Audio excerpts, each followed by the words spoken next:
be speaking to Dawie de Beer, Fusion's worship leader. Dawie, welcome, and thank you so much for taking the time to talk to us.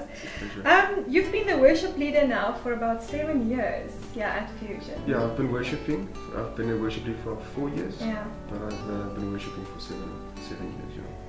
Was it a calling, or how did you start worshiping? How did this come to you? I was in another church, in another ministry, and somebody just told me about Fusion. And first I pitched up, I just experienced worship on a new level, something else.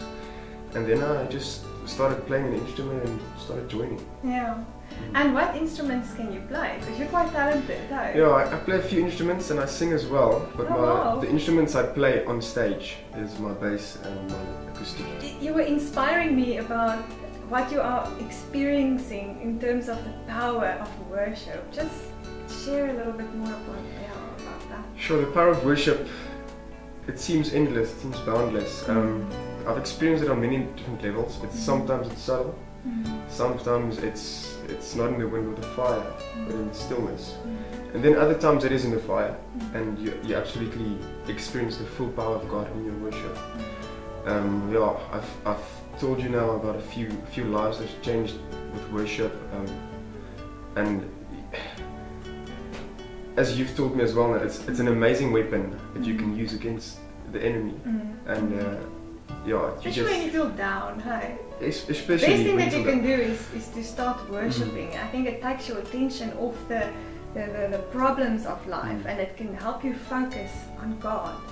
And I think that's why we were made, hey, is to worship. Exactly. Yeah. And tell me about your friend, that just the power of worshipping with him. Yeah. Well, basically, we go back. We met in high school, and he was busy with the wrong things.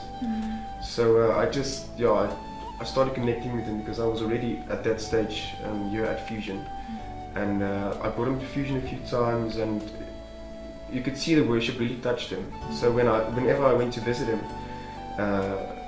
we would just listen to worship songs and we would pray, and you could see the worship working in it. You could see him refreshing him, because he also had family problems and stuff like that.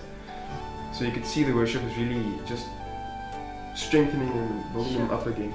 Because that's what we need, hey? Exactly, because we're warriors and we need refreshing.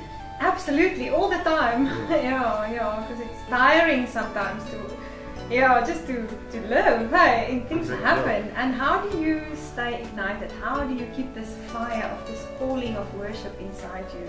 How do you keep it burning? For me, it's not a difficult thing. It's a simple thing. It's about what God wants you to do. God called me to be a worship leader, and that's what I'm going to be.